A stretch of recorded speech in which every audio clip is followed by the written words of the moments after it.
உங்கள் எல்லாருக்கும் தெரியும், சென்னையில் இந்த மாதிரி அடிச்சிட்டாங்க, சர்வே எடுக்க போகிறவங்கள அடிச்சிட்டாங்கன்னு உங்களுக்கு தெரியும் எல்லாரும். உடனே அவனுங்க குரூப் என்ன பண்ணி வச்சுக்கிறானுங்க, ஒரு 3-4 பொம்பளைங்களை செட் பண்ணி அவங்க எல்லாமே டிஎம்கே ஆள். நம்ம ஆளுங்க தான் விடுவாங்களா? டேய் டேய் நாங்கள் தான் ஏற்கனவே சொல்லிட்டோமேடா, நீங்கள் படித்த ஸ்கூலில் நாங்களாம் ஹெட் மாஸ்டர்ரா, அந்த மாதிரி தான்டா நாங்கள். சரியா? உங்கள் காலத்தில் நீங்கள் எங்கள் தாத்தா அப்பா அந்த மாதிரி காலத்தில் ஏமாற்றிட்டீங்க. இப்போல்லாம் அதெல்லாம் முடியாதுடா. முதல்ல நீங்கள் ஒன்று பொய் சொல்கிறீங்கன்னா உங்கள் பேக்ரவுண்டில் எங்கெங்கே நாங்கள் ஃபோட்டோ போட்டுக்கிறோம் அதெல்லாம் எடுத்துகிட்டு போய் போடுங்கடா, நடிங்கடா. ஆஸ்கார் விருதே கொடுக்கலாம் அந்த பொம்பளைங்களுக்கு. அதுங்களாம் பொம்பளைங்க தான், அது மரியாதைலாம் கொடுக்கக்கூடாது. கீழ்த்தனமாக வந்து இவ்வளோ ஒரு கர்ப்பிணி பெண்ணை போட்டு அடிச்சுக்கிறாங்க, அதுக்கெல்லாம் வந்து நிற்கலை. அப்படியே ஓட்டு கேட்க யாருன்னா எந்த மூளைனா இருக்கா உனக்கு? இல்லை யாருன்னா சொல்லு, மூளை இருக்கா? ஓட்டு கேட்கறதுக்கு வருவாங்க தான். நீங்கள் போடுறீங்க போடாமல் போகிறீங்க, ஓகே, அது உங்கள் விருப்பம்.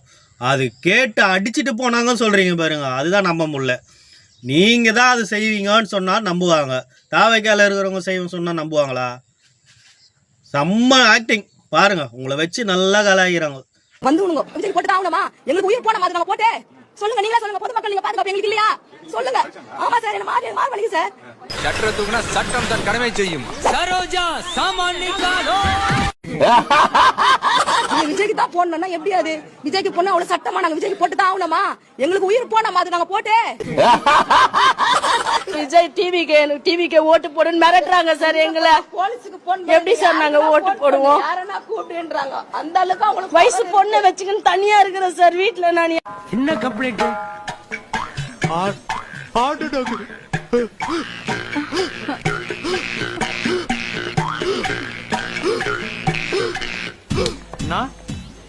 என்னடா அவார்டா கொடுக்குறாங்க, இப்படி ஆக்ட் பண்றியா?